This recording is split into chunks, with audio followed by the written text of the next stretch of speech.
Welcome back to another episode of the Jackrabbit Sports Hour. Brent, Bowen, and Austin Senger are your co-hosts. It's good to be back here. Been a busy and fun last couple weeks in the sports world, most notably the NCAA tournaments going on. Also, the NBA regular season is winding down, going back to the NCAA tournament. I mean, transfer portal's open now, so players are treating it like free agency left and right. Coaching carousels going all the way around. Baseball season is underway. We're about a week into the 2025 MLB season, so lots going on, lots to talk about right now. We'll start with the Jackrabbit women in the NCAA tournament. Yes, that happened 9-10 days ago now, but it's important still to talk about because it was big for the university in the athletic department. You go to Storrs, Connecticut, you win a game against the Power 4 program in Oklahoma State. You lose a game against UConn, who's really, really good. We'll start by talking about the Oklahoma State game. That was a heck of a game and a win for this program. Yeah, it was a really good game. The whole game. It was the atmosphere. You could tell all the players wanted this. But towards the end of that game, you could just see like the Jacks were more calm, more collected, and just seemed like they wanted it way more than Oklahoma State did. To me in that game, it was the experience and the amount of basketball played together for South Dakota State's starting five, and to me, a coaching masterclass by Aaron Johnson and that staff. Going to halftime, you're down 7 points, but you rally in the second half. You outscore Oklahoma State by 9 in the third quarter. Scored 50 points in the second half after just 24 in the first half. The Oklahoma State coach used to coach at Kansas City, so she had plenty of experiences losing to the Jackrabbits, and it happened to her once again in the first round of the NCAA tournament. That was a solid Oklahoma State team as well. They were 25-6, and Jacks just found a way to win. Madison Mathwitz was the X factor in that game. Shot 6 of 7 from the field. Some big buckets in the second half when the Jacks really needed it. And Paige Meyer, Brooklyn Meyer, doing their thing. So you beat Oklahoma State, but then the real buzzsaw comes in the next round, and Paige Beckers is really good at basketball, if you didn't know. That happened in round 2, didn't it? Yeah, beginning of the game, the Jacks came out playing amazing ball. And then, like you said, Paige Beckers just comes in and drops 34, I think it was. 34, something like that. Yeah, 34, and then she dropped 42 games later. Yep. Or was it the next game? I don't know. I think it was the next game. She had 40 against Oklahoma and then put up a pretty good performance against USC to make it to the Final Four. Yeah, that's UConn's really good.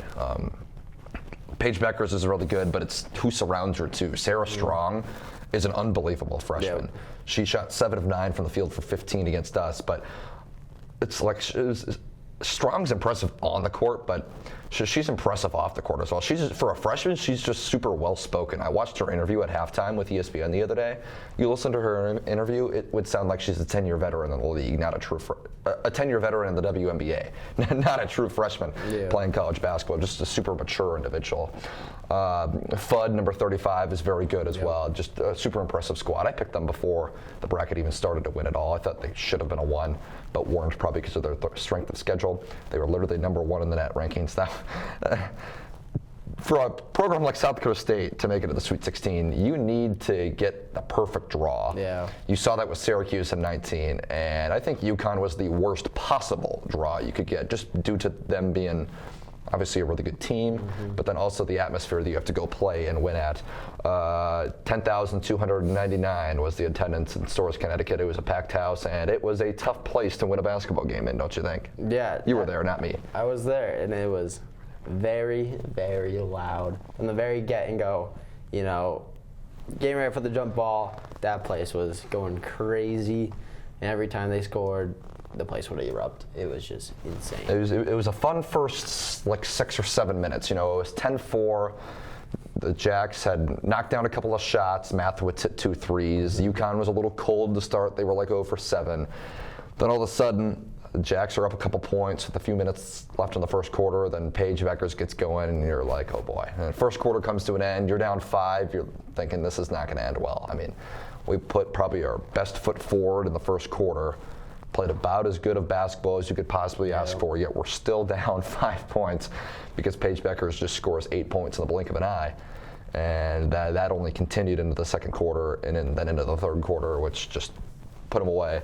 Good season, nevertheless. Obviously, UConn's really good. Our coaching staff said after the game they're going to win a lot more games in this tournament. They were right.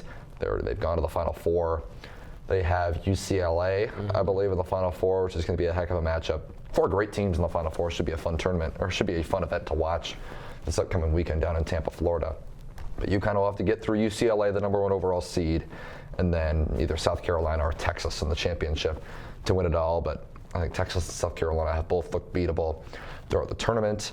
And then UCLA, we'll see. I think those are the best 2 teams in the country right now. That will be a really fun matchup. But now you look forward to the future of this Jackrabbit women's team. They win 30 games for the 3rd time ever. Go 30-4 was their final record. Continue your unbeaten Summit League winning streak. But you're going to lose a lot more this year than you lost last year. And I think the most shocking news of the entire offseason probably that we'll see in Jackrabbit Athletics, Haley Timmer entering the portal. Expected to have her back as a big contributor in that starting 5, and now she's going to transfer elsewhere to play her last year.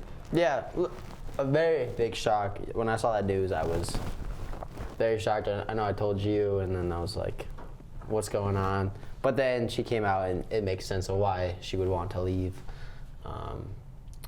So I think for Timmer, a big part of that is chance to go make some dollars. You know, that's the name of the game now in college athletics, whether you like it or not. It's how it is, and she's a Power 4 player, so she can go wherever and play probably a sort of similar role that she's playing on South Dakota State right now. Because I mean, if you look at this Jackrabbit program, this is a Power 4 quality program. What you're getting here at South Dakota State, as far as talent-wise, is what you're going to get at a Power 4, as far as talent and coaching-wise, I guess. But you're going to make more money at a Power 4. There's more money out there. And if you want any chance to go pro, I don't know if she wants or desires to go pro or not, but you have a better chance to go pro playing at a Power 4. And then academics is involved in this too, I think. I think she has an opportunity. Who knows what kind of school she goes to? Could she get into a very prestigious school to get her master's degree? We'll see. But also it can just at times be what academic programs some universities have versus what some universities don't have. Timmer is like a math and data analytics major, something along those lines here at SDSU. She's going to graduate, or has already graduated with her bachelor's. Either has already graduated or is graduating this May. I think she's graduating this May with her bachelor's. Either way, she's transferring as a grad transfer this upcoming season. So you lose Timmer, you lose 4 seniors as well who have made tremendous impacts. Mesa Byam, Callie Tyson, Paige Meyer probably being the biggest of them all, and then Madison Velostin as well. Yeah, all 4 seniors have contributed to this Jackrabbit team, especially Paige, starting point guard as a freshman. So it's going to be sad to see her leave. Well, also you have Mesa, who was... Byam really emerged last year and then was an important player just with her versatility and her size this season in that starting lineup, I think. Yeah, she was a force in that game, in every game. So what stood out to me with Byam always was her energy. All her teammates and coaches loved her. I just talked about it with her versatility. She's 6'2", can shoot the basketball, was our leading free throw shooter this year at over 90%, can stretch it out to the 3-point line, is a tremendous rebounder, might be the best rebounder, was maybe the best rebounder on our team this past year. So you're certainly going to have big losses in the front court because you played 3 posts. You played Brooklyn Meyer, Mesa Byam, Callie Tyson. You lose Byam and Tyson. Tyson, just an underrated Jackrabbit career as well, was a great defender, great rebounder. Played here for 6 years. Yep. It'll certainly be interesting to see what the Jacks do at that position next year. Is Jaden Dunn, who redshirted this year, ready to step up and give you some big minutes off the bench? I don't know. But speaking of Jaden Dunn, she's a part of that freshman class, and you saw Katie Vasika and Emily Fox do some good things this past year for South Dakota State. But you're going to need probably at least 4, if not all 5 of those freshmen to contribute on next year's team because of all the players that you lose, but they're certainly capable of doing all that. You'll have 3 redshirt freshmen and then 2 sophomores. It's time for those freshmen to do some big things in this program as soon as next year. Yeah, I'm excited to see what they do. You had a little glimpse of that in the exhibition game. Yep. So I'm excited to see what they can do and how much they've progressed since those games. Vasika will most certainly start this year. She came up the bench as the sixth woman this year. Had that injury towards the end of the season, but made some plays in the tournament.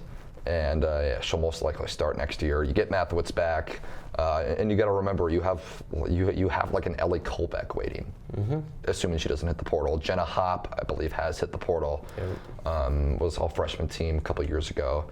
Had a limited role this past year. So you lose a couple players in the portal with Hopp and Timmer, but I mean, Molly Abdouche, Claire Shepard, I think both can be tremendous players next year. They both redshirted.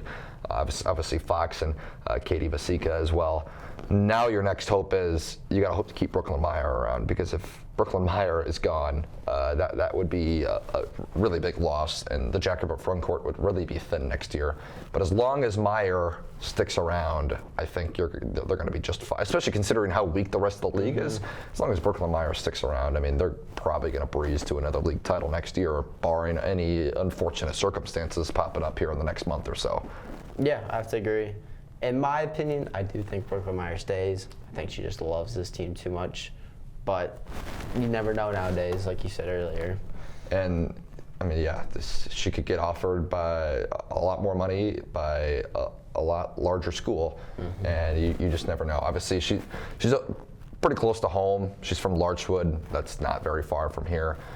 You would have maybe thought the same about Timmer being a South Dakota kid, but Timmer a little different circumstances as well. Brooklyn Meyer still has 1 year left of her undergrad, so probably wants to be an undergrad here at South Dakota State. And Brooklyn Meyer, she's going to go down as a South Dakota State legend if she stays here for one more year and has another year like she's had the last couple of years.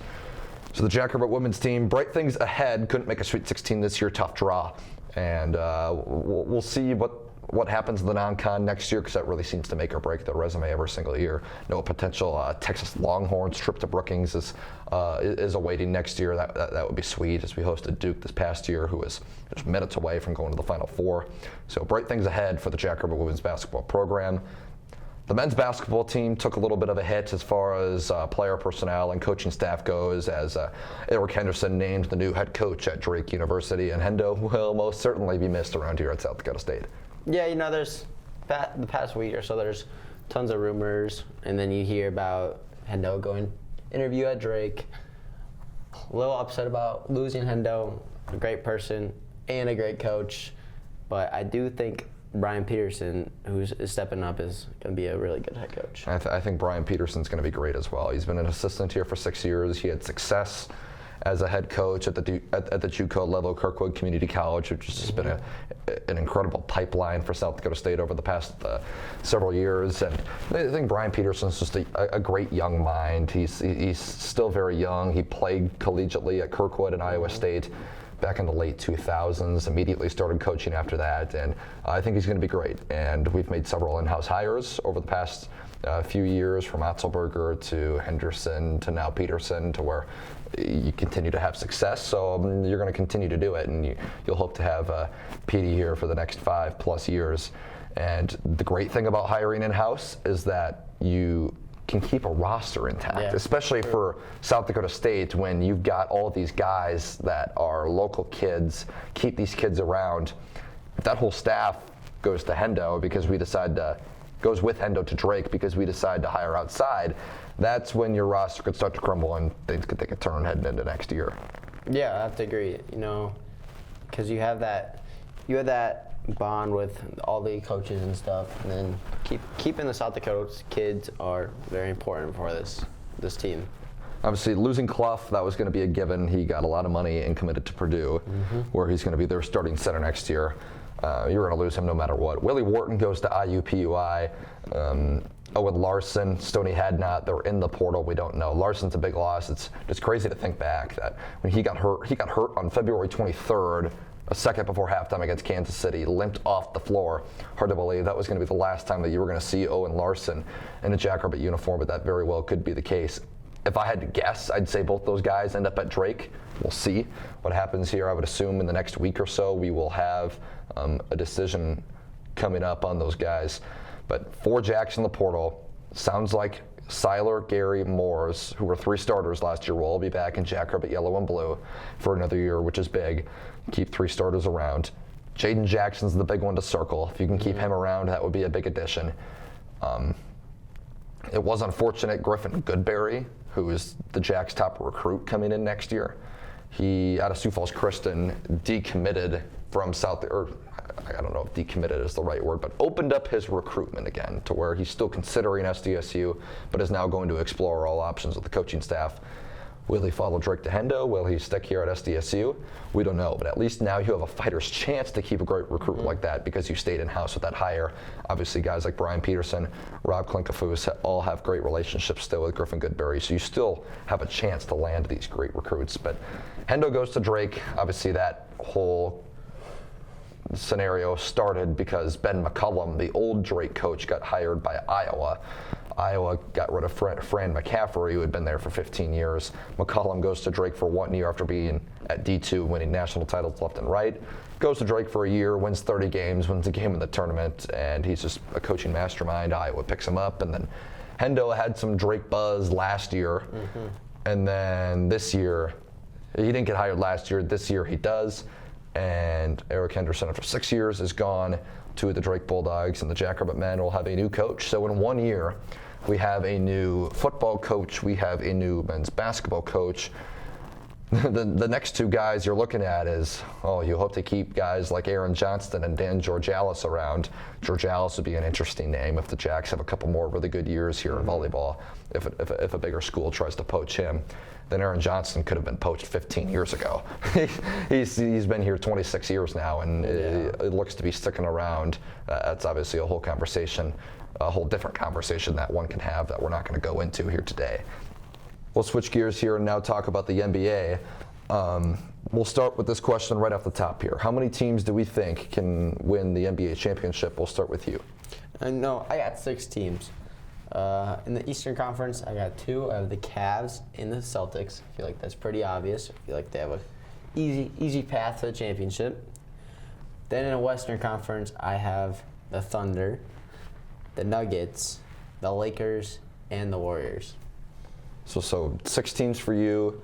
I'm going to go with 5 teams, same East teams, Cavs, Celtics. I agree with your point that the path in the East is just going to make it very easy for those teams to get to the conference finals. I think Cavs, Celtics is like it seems pretty clear that that's going to be the conference finals. They've been the best 2 teams in the East clearly all year. Maybe the Knicks could push someone. Maybe the Bucks get hot with Giannis. I don't know, but I expect it to be those 2 teams. The West, though, it could go really any direction. And the West, I'm going with the Thunder, the Nuggets, and the Lakers as my 3 title contenders. I think it's going to be the Thunder. I think we'll see. The Thunder are just by far the best team in the West, and they're going to have the easiest path to get to the conference finals, which is really going to be beneficial for them. When your other 2 contenders like the Nuggets and the Lakers, I mean, the Thunder would probably have to play one of them in the second round. But my point is just a much tougher pass for those 2 teams. I mean, for the Nuggets, they still have Jokic, the best player in the world, and then if you can just get contributions out of like Murray, Porter, Gordon's having a really good year. If you can get help from the bench, if Russell Westbrook can not miss a wide open layup and foul on a game-winning 3, then that'd be great. But if you can just get contributions from some other guys, then I think the Nuggets will have a shot. And the Lakers, just the Luka-LeBron duo is just really elite, one of the best in the league. And I think the role players have come around as well this year. Like Jackson Hayes has looked good since the trade. Rui Hachimura is having a great year. Austin Reeves, how did I not mention him? He's a bucket. Connect even could do some stuff off the bench. So that Lakers team, if they play well, they're gonna have to get the right matchups, but they can make some noise out in the Western Conference. So it's just gonna be an absolute bloodbath in the postseason. In the West, at least, there's just so many teams. Like the Clippers are the 8 seed, 11 games above 500, and like there's gonna be 2 teams with records probably 10 games or better above 500 that are going to be in the play-in tournament. It's what it's going to be. So you got 6 teams that you think can win it all. I've got 5. One of those teams that maybe was in the discussion a few weeks ago was the Memphis Grizzlies, but things have gone south for them quickly.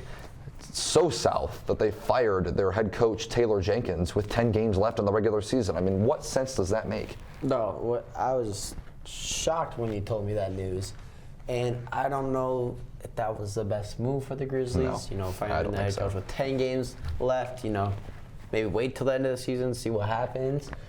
But firing him during the season There's not that much games left. I don't see the move, but the Grizzlies have done this in the past, fired pretty good winning coaches, and I mean, to me, it's just like, I mean, we don't know the whole story. Yeah. We may never know the full story. But, I mean, I feel like Jenkins has been a pretty well-respected coach in the league in his tenure. And that, I mean, the Grizzlies aren't having that bad of a year. Like, they fired him when they were, like, tied for 4th place in the Western Conference. Like, yeah, they were sliding a little bit. Maybe guys like Morant and Jaren Jackson Jr., Desmond Bane, their stars were unhappy of Jenkins and maybe his scheme and his approach or whatever. But it's just like, I mean, you have 10 games left of the season and you're going to go to an interim head coach? Like, Yeah. I mean, I would have to stand on your side here and say that, like, okay, let's settle down here. Let's let the season play out. And if we get bounced in the first round, then okay, let's move in a different direction and fire a head coach. But now it's just such a fire drill for that team and organization to have to try to put out. You got to try and put out that fire that you set for what feels like no reason. It's weird. I haven't seen that like ever in any sport. Yeah. You see it all the time with losing coaches that get fired towards the end of the season, but you don't see it. You said what the Bucks did last year was weird. Yeah. When they fired Adrian Griffin after a good start, but that at least was a fourth of the way into the season, where Doc Rivers still has 50 games to play, 40 to 50 games to play with. At least I think that's what it was. Either way, he had plenty of games to play with to get used to his players and all. When obviously it's a little different with Doc Rivers because Doc Rivers was brought in from the outside when the interim head coach for the Grizzlies has been working with the team all season and for years. So you'll have that at least, that the coaching staff, head coach and coaching staff is still going to be familiar with the team and not just a guy that's coaching a bunch of guys he's never coached before, but still it just doesn't make any sense to me. So, I mean, now the Grizzlies are honestly a pretty favorable matchup, I'd say, in the postseason. You'd much rather play them than like the Lakers or the Warriors or the Nuggets or the Wolves, maybe even the Clippers. I mean, the Grizzlies are trending downwards. They've lost 4 in a row at this point, and they're 2-8 in their last 10. So things just not looking good for John Morant and company down in Memphis. It was a bounce back season for them after last year's season where they were just riddled by injuries, but not where they want to be right now. They have like 6 games left. They have 6 games left on their slate this season. Not where you want to be. This is the most talked about debate in the NBA and maybe even in sports. But who is your MVP right now? Shai Gilgeous-Alexander of the Oklahoma City Thunder or Nikola Jokic of the Denver Nuggets? Because at this point it's a 2-horse race. You know, I hate to say it, but I think Jokic should be the MVP. Wow. Jokic is playing at a whole different level. You know, walking triple-double. He had 60 the other night, and they lost. Wouldn't that be a perfect reason why a guy should be MVP? You score 60 on a triple-double and lose? Now, granted, it was double overtime. Yeah, but, you know, Shai is a really good player. But there's some flaws in his game that I've seen. I know you're not a fan of his foul baiting. Yeah. So personally, I don't mind it that much. It gets annoying at times, but it's not the end of the world to me because it's how it is with superstars in the NBA. Yeah. So I mean, I have Jokic. I know who you have. 'Cause you're a Nuggets fan. Yeah. So. Well, I mean, as of right now, SGA is the clear favorite. Like if you were to go on to any betting website, SGA, the odds are like -3 or 4,000. It's like, voter fatigue is going to be a big part of this because Jokic has won 3 out of the last 4 MVPs. I mean, like I talked to like some family members of mine that are Nuggets fans. They say, you know what? I don't want the Joker to win MVP because the last time, out of the last 4 years, the 1 year he didn't win the MVP, the Nuggets won the NBA championship and he was Finals MVP. Personally, I don't think the Nuggets are going to win the finals this year. I put them as one of my 6 teams that I think can win the championship because they have the championship pedigree and the best player in the NBA. But I personally don't think they're going to win it all this year. I think they'd be fortunate to get back to the Western Conference Finals, personally. It'll all depend on matchups, though. We'll see what those matchups are in the next week. But I'm going Jokic. I mean, averaging a triple-double is nuts, obviously. Like, guys have averaged a triple-double in the past and not won MVP. Like last year, I'm pretty sure Luka averaged a triple-double or pretty darn close almost and didn't win the MVP. Russell Westbrook had a season where he didn't win MVP despite averaging a triple-double. But, Jokic this season, 29.7 points per game, 12.8 rebounds per game, 10 assists per game on 58% shooting, 42% three-point shooting, and then a little over 80% from the free throw line. That's pretty good for a center. Every year, he has a year where it's like, oh my gosh, how can he get better? And every year, he just continues to get better. What's crazy is the 1 year he didn't win MVP, and the Nuggets won the championship. That was in 2022-23. He only averaged 24.5 points per game. That's significantly lower than he had averaged, that he has averaged in the last 6 seasons. His next lowest was 26.4, which he did last year, and then back in the 2020-2021 season. It just shows the balance that the Nuggets had in that 2022-23 season with guys like KCP, Bruce Brown, Jeff Green. They had so many guys in that team. They were so deep, and that's why they won it all. This season, the Nuggets, not so much, not as deep. And just night in, night out, Jokic just having to kind of carry the load with them offensively. And I'd say that's a reason why he wins MVP, just with his efficiency and his stats. That's why I pick him, but SGA is a great argument as well. His team's 63-12, 14.5 games above the second place team in first place. They have the best record in the NBA. He's one of, if not the leading scorers in the NBA. Mm-hmm. So that's the argument for SGA, and I think both are deserving MVP candidates. But Jokic would be my pick. Just talked about Jokic's historic night on Tuesday with that 60-point triple-double against the Wolves. Steph Curry also had a great performance against Memphis the other night with over 50 points. 2 great performances on one night. Yeah, Curry had the best night before. Jokic, 52 points, hit 12 three-pointers in that game. Wow. That's close to an NBA record. Yeah.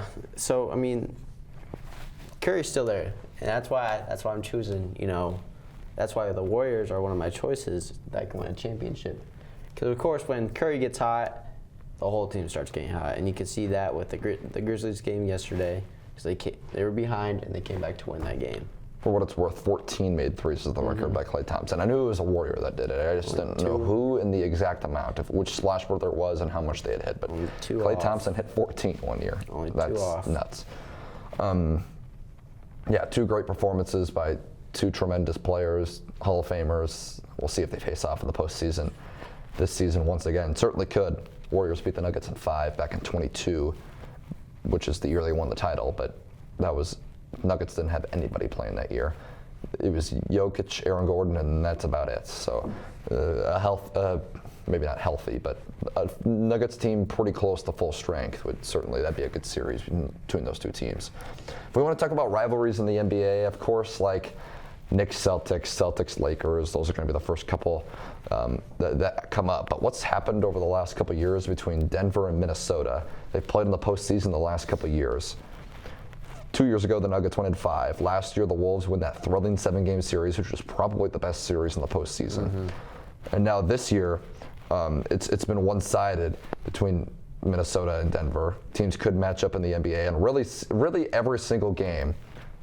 Michael Malone had a great quote of it the other day. The head coach of the Nuggets said, "It feels like this season, when we've played these guys, speaking about the Timberwolves, that one team comes ready to play, one team does not, and that the Timberwolves play significantly harder against the Nuggets, treating it like a rivalry game, and the Nuggets don't follow suit." Oh, I think the team responded last night, because that was a heck of a ball game last night. So my question is, do we think Denver, Minnesota is the best rivalry in the NBA right now? I think it's a really good one. I didn't watch the one last night. I fell asleep. Wow. I kind of upset that I woke up to seeing 2 overtimes and Jokic dropped 61 and they somehow win that game. But I think it's always usually a good performance by both teams. From what I've seen. Not this year. The Nuggets have played terrible against the Wolves in 2 of the 4 games this year. When we went to Colorado for the one game, you could see the Timberwolves just took over that was game. Especially a bad game. Problem with Denver is they've just seemed disinterested in T-Wolves games at times this year, but that just happens sometimes in the NBA. Anyways, go on. But then you see last year with that 7-game series in the playoffs, and like you said, that was probably the best series last year in the playoffs because I watched every single game. I'd agree. And I mean, just the Wolves going up 2-0 on the road, Yeah. it looked like the series was over and it would end in maybe even a sweep. And the Nuggets storm back from out of nowhere, take the next 2 on the road. Jokic drops a 40-point triple-double in Game 5 to go up 3-2. That was the most bonkers series ever. Yeah. From 2-0, Minnesota winning 2 on the road, to 3-2, and the Wolves force a Game 7 by winning by 50 points at home. And then Game 7 was a tremendous game. The Nuggets were up 20. The Wolves come back. No lead is safe for Denver against Minnesota. They led by 16 in the first half yesterday, 11 in the fourth quarter. That was just a game of runs. The Nuggets were up 16 in the first half. The Wolves were up 8 in the third quarter. The Nuggets were up 11 in the fourth. And then it gets to overtime and it goes back and forth. Teams just throwing haymakers at each other. Nuggets would grab a couple buckets from Jokic. Boom, 3 in the other end. So it was a tremendous ball game. One of the best regular season games maybe I've ever seen. I've never been so stung by a regular season game. I mean, you had that game in the bag, and then Westbrook misses the uncontested wide open layup, 16-year veteran, and then fouls a catch and shoot in one motion 3-point attempt by Nickeil Alexander-Walker that barely got off his hands. Man, yeah, that's a tough one to swallow, especially considering you got a game the next night. It should be a fun end of the regular season. That's the thing about the NBA is that it's long seasons, and in the end, you're still in third place. Got to bounce back. We'll run through the NBA standings right now. In the East, Cavs, Celtics. Cavs are pretty much locked at the 1. Celtics will probably be the 2. The Knicks are 4 games ahead of the Pacers for that 3 seed, and then the Pacers are 2 games up on the Pistons for that 4 spot. Then the Pistons and Bucks are only a game apart, but then once you get past the Bucks, woof, it's not very good. You got teams 3 games below 500. Like the Magic are the 7th seed right now, but they're 3 games below 500. And every team that's in the play-in right now has locked their spot in the play-in. The Bulls, Heat, Hawks, and Magic will be the play-in teams this season. It seems like it's always the Hawks, Heat, and Bulls. To me, I feel like they're always play-in teams. Is that just me? No, every year those 3 teams are in the. Obviously, the play-in's only been a thing for a few years, but I feel like every year those teams are somehow seeded between seeds 7 and 8, or between 7 and 10. Sorry. I don't understand how it happens. Obviously, down year from Philly, they're down there at 13th. Usually, they're in the postseason. I've had some guys hurt. Be interesting to see what they do in the offseason. Then you move to the West. I mean, Thunder will be the 1. They've had the 1 locked up basically all year. The Rockets are the 2 seed, and they're 2 games up on Denver. And I think when you look at teams, it seems like the Nuggets and Lakers are those 2 teams fighting for that 3 seed. And we don't know who the tiebreaker is going to be yet because they split 2-2 in the regular season. But the Nuggets went 2-2 against the Thunder. The Lakers are currently 0-1. They play the Thunder twice still. And that's what the tiebreaker would come down to. So that'll be interesting to see what that way swings because you definitely want that 3 seed. That 3 seed is a huge advantage because you play Houston in the second round instead of OKC. No disrespect to the Rockets, but I mean, like, you'd much rather play them than OKC. Don't get it twisted. And then you'd see who you get in the matchup in the first round. So getting that 3 seed is definitely key to both Denver and the Lakers, and who knows? The Rockets have a tough slate the rest of the way. Maybe they lose some games and drop. So still can't paint the picture for the postseason yet. You got to wait for things to play out. If you look down, I mean, teams like Minnesota, Memphis, Clippers, Warriors, they're all within a game of each other. There's 4 teams within a game of each other that are all trying to fight to stay out of the play-in. So there's 2 spots out of the play-in in that 5-6 for those 5-6 seeds for 2 teams. We'll see who's going to get them. And then the Kings and Suns are separated by a game and a half, and they are fighting to be in the play-in. The Mavericks are only a half game up of Sacramento, who currently holds the 10th seed. So still a lot on the line for the Western Conference standings throughout the next week and a half before the regular season wraps up, and we will have a playoff picture. Any more thoughts about how the NBA currently stands right now? Nope, you went through it all. So we'll move on to the NCAA tournaments now. Interested to hear your thoughts on the men's tournament. Not very many upsets. There was 112/5, and that was about it. You had Arkansas, a 10 seed, to be the 2 seed in the second, but I wouldn't say it's a boring tournament. It's a boring tournament as far as upsets, but the games have still been quite entertaining, and you got all 4 1 seeds in the Final Four. I think all 3 of those games will be great as well. Yeah, not as many upsets as we see during the NCAA tournament. But like you said, there hasn't been like a lot of bad games. There hasn't been a ton of blowouts, a lot of close games actually. And then you get all the 4 1 seeds in the Final Four. All of them want the title. All of them are really good teams. So I guarantee you, every one of those games are going to be really good. In my Final Four, both our Final Fours are pretty good. I had 3 out of 4.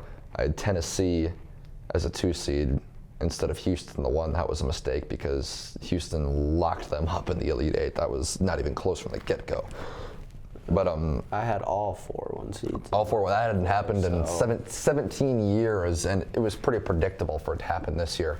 It's a little foreshadowing for what's to come here in the next few minutes when we're going to start talking about the transfer portal and NIL and stuff, because that's a whole conversation of its own. We're going to get to it in a moment. So the men's tournament, the Final Four will be Florida-Auburn and then Duke-Houston. Should be 2 great games. And then the national championship game will be on Monday night. Now on to the women's tournament. It's been an okay tournament this year, in my opinion. Not very many upsets per usual. There's never upsets in the women's bracket. But what I've noticed and what's made the tournament not that good this year is that even in like the Sweet 16 and Elite 8, there's been a lot of blowouts, which just makes for not entertaining basketball. Yeah, a ton of blowouts. Like from the round of 64 to the Sweet 16 to even the Elite 8, there were some big blowouts, and yeah, those aren't the most entertaining things to watch. I mean, like the 3-6 games could have been close, but like you would think Iowa-Oklahoma would be a close game, but Oklahoma beats them by 30. Yeah. And it's just LSU, Florida State was a close game for a half. People thought it'd be a single-digit game. LSU wins by like 30 as well. So there's been a lot of blowouts in the women's tournament this year. There were some good Elite 8 games. Duke, South Carolina was a solid game. Texas, TCU was good. UConn, USC was honestly a pretty good game. And then UCLA, their Elite 8 game was okay with LSU. So the Elite 8 was solid, but before then, yes, most certainly there were quite a few blowouts. It feels like the normal. Bummer for the women's tournament though, is because we couldn't see Paige Beckers against Juju Watkins in the Elite 8 due to Juju getting hurt. That would have been must-see TV had Juju Watkins been playing in that game. Yeah, that Juju Watkins injury was very scary, tore ACL. But it did help UConn, though. It helped you, yeah. I mean, they were 15-point easier favorites. Chance to go to the Final Four, which they cruised past US, or it was a good game between USC. But there was never really any doubt that UConn was going to win that game. It could have been a whole different game if Juju was part of that game, but we won't know. While we're on the topic of NCAA basketball, in my opinion, it's starting to the transfer portal and NIL is starting to get a little bit out of control. Mm-hmm. There's some who agree with my opinion. There's some that don't agree with my opinion. And I think this is the year where we're starting to see the separation amongst these programs in college basketball, with there not being very many upsets in the first weekend, and there being 4 1 seeds in the Final Four. I think you're finally starting to see the start of what will be the dominance of these Power 5 programs who have all this money to spend compared to these lower programs. And I mean, you see every day there's hundreds of players entering the transfer portal. I don't even know how many players are in the portal now. Thousands of players are in the transfer portal. It feels like mid-major schools are becoming basically a JUCO for these players to come and develop, and then after a year or two, okay, see ya, we're going to go get paid by a Power 5. It basically comes, that's what I see it as nowadays. And in the end, it's all about money, so all these players are going to go get more money, rightfully so, at bigger schools, but it's just like, I mean, it just takes away from the opportunity for these mid-major teams to pull off these upsets because they constantly have to develop new players year in and year out because they're constantly losing on the bigger schools. Yeah, the one thing I want to bring up is there are more than 1,000 men's basketball players in the portal right now. Yeah, it's hard to believe.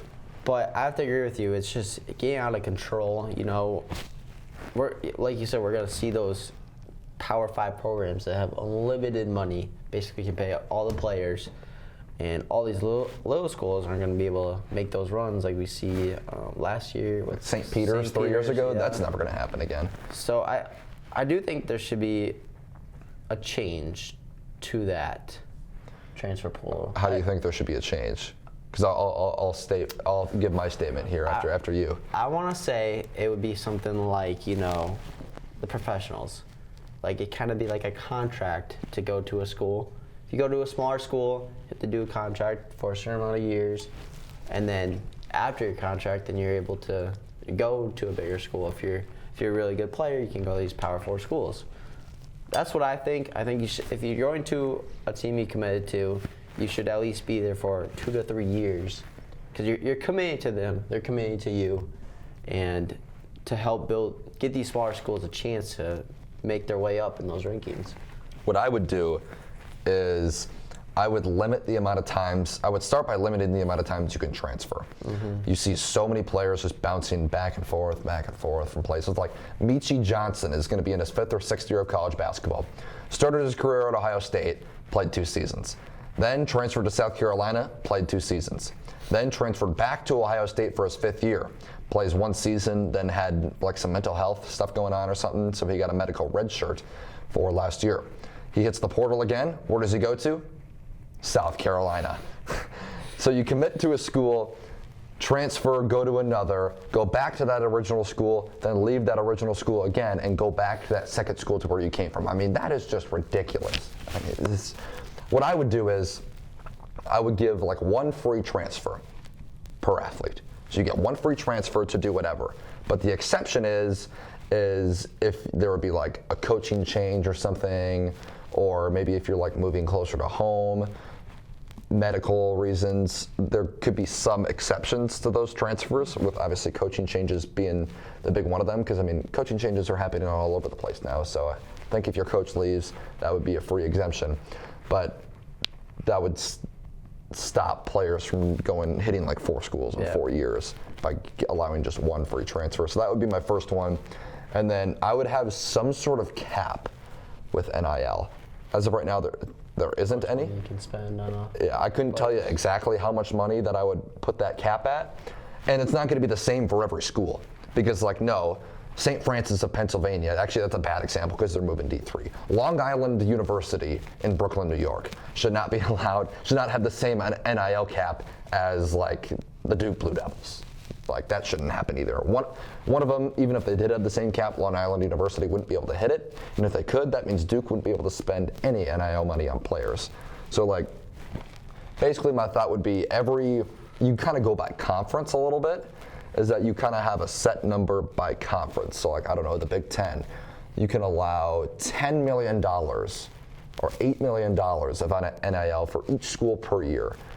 So then you don't have schools like Indiana that are paying 10 to 12 mil a year for their roster versus like, I don't know, Minnesota or Northwestern. They're paying $1.5 million per year. Part of it is, some of these schools have to pay more money. It's not Indiana's fault that Minnesota and Northwestern donors would are not paying their programs enough money to allow them to get players with NIL. But honestly, it just feels like we're heading down the wrong direction to where we're at the point where players are choosing to decide on where they're going to play school in college ball at, basically just on who can outbid the other school. Yeah. For Clough's example, it sounded like Purdue just completely outbid Iowa State. Those were his final 2. Purdue paid him a heck of a lot more money. Okay, that's where he's going to go. Good for him. He should get paid that money, but it just doesn't feel like it just doesn't feel like college sports. Yeah, not anymore. The only reason that I'm happy about NIL is because I get to play college football. That's pretty cool. Well, other than that, I'm not really a big fan. It feels like it's starting to get out of control, and that some changes need to be made, not to stop the problem, but at least to help it. Just to try and help it. Yes, I would agree with that. So we'll see if that happens, but that's just my take on that quickly. It's MLB opening week, and teams are 5, 6, 7 games into the season.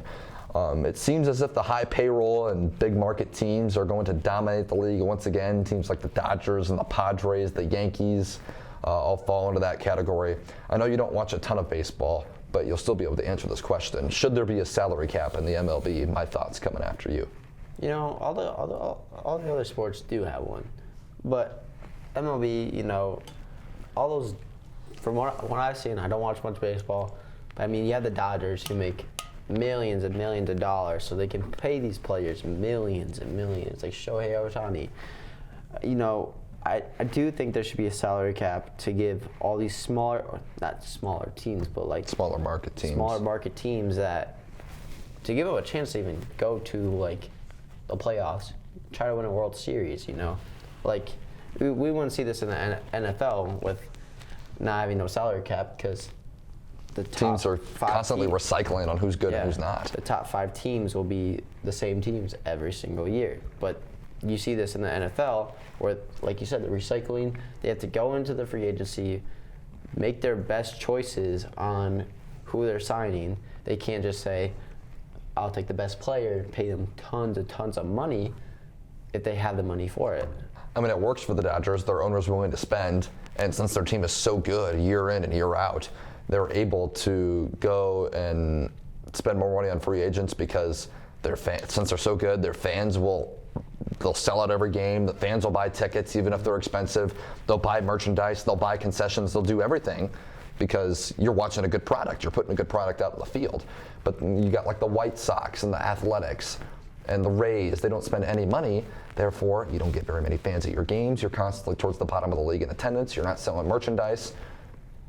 And then you've got owners who can kind of manipulate the system a little bit. I'm talking about the Pohlads, the Twins owners. I mean, the Twins win a playoff series in 2023. Their first playoff series win in 20 plus years. What did they do the next year? Cut the payroll. And they win 75, 80 games, miss the playoff. Either way, they miss the playoffs, have a disastrous last 6 weeks of the season. Okay, what do they do the next offseason? Not really anything. Again, they don't really do anything, and they expect improvements to come. But they are able to still manipulate the system because a lot of people still go watch Twins baseball. A lot of people still buy Twins merchandise. So we'll see, because the Pohlads are trying to sell the team. But I mean, you get what you pay for in a way. Mm-hmm. So you don't spend free agents in theory. You don't spend any money to improve your team and buy free agents. In theory, you shouldn't have a successful baseball team. You saw that with the Twins last year. I know the Rays were kind of able to manipulate that a little bit a few years ago. They had like the lowest payroll in the MLB, but they consistently made the playoffs. The D-backs made the World Series with a pretty low payroll a couple years ago. So you can see some teams work around it, but for the most part, it doesn't work. If you spend the money to improve your team, it's going to help you be better and make the playoffs and give you a better product. That's it. So that's what we'll talk about the MLB. Long season, 162 games, won't get done until October. As far as SDSU athletics go, we'll be winding down the calendar year here in the next 6 weeks. It's baseball, softball season right now. Softball's 3-0 in the league. Baseball's 2-6 with a very young team. Pretty much every weekend from now on through the second week of May, there will be a baseball or softball series either at Jackrabbit Softball Stadium or at Feeder Field on the northeast side of the South Dakota State campus every single weekend. So get out to those two facilities, brand new turf by the way, and check it out. So that'll do it for this week's edition of the Jackrabbit Sports Hour. We'll be back in a couple weeks where it'll be NBA playoff time. We'll preview that bracket and much more to come. Austin Senger and Brent Bowen are your co-hosts signing off, and we'll see you in a couple weeks.